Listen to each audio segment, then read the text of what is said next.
FIA ने फर्रुख हबीब को बैरून मुल्क जाने से रोक दिया। फर्रुख हबीब PIA की परवाज PK203 के जरिए दुबई जा रहे थे। उनका नाम स्टॉप लिस्ट में होने की वजह से रोका गया है। जराये के मुताबिक FIA ने एयरपोर्ट पर फर्रुख हबीब को गिरफ्तार करने की कोशिश भी की, लेकिन वो बचकर एयरपोर्ट से वापस रवाना हो गए। FIA ने फर्रुख हबीब का पासपोर्ट, बोर्डिंग कार्ड और दस्ती सामान कब्जे में ले लिया। फर्रुख हबीब ने आज दोपहर 2:10 पर दुबई रवाना होना था। इस हवाले से फर्रुख हबीब का कहना है कि वो फैमिली मेंबर की अयादत के लिए मुल्क से बाहर जा रहे थे। फैमिली मेंबर का लिवर ट्रांसप्लांट मुल्क से बाहर हो रहा है। FIA ने मुझे रोक दिया। मेरा पासपोर्ट और हैंडबैग उनके पास मौजूद है।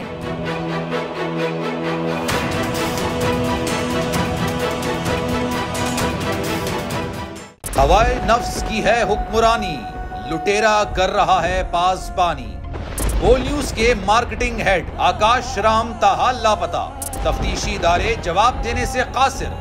अहले खाना परेशान, बेटे की जुदाई में माँ गम से निढाल। जो बच्चो हिंदू पर आए थे जो कोन पाकिस्तानी, मुझे मेहरबानी करे पंजो आकाश वापस कयो। हुकूमत से बेकसूर और मुहिब्बे वतन बेटे की बाजियाबी के लिए फरियाद। आकाश राम के अगवा के खिलाफ अहले खाना की जानिब से सुप्रीम कोर्ट में दरख्वास्त दायर। सुप्रीम कोर्ट के चीफ जस्टिस उमर अता बंदिया से आकाश राम के अहले खाना की जल्द समाअत की इस्तदा। मुश्किल की इस घड़ी में आलमी मीडिया ने भी उठाई आवाज। CNN, आज तक, इंडिया टुडे, टाइम्स नाउ समेत आलमी मीडिया ने आकाश राम के अगवा के खिलाफ दिया बोल का साथ। उफ क्या जुल्म है, बोल इंसाफ का मुंतजिर।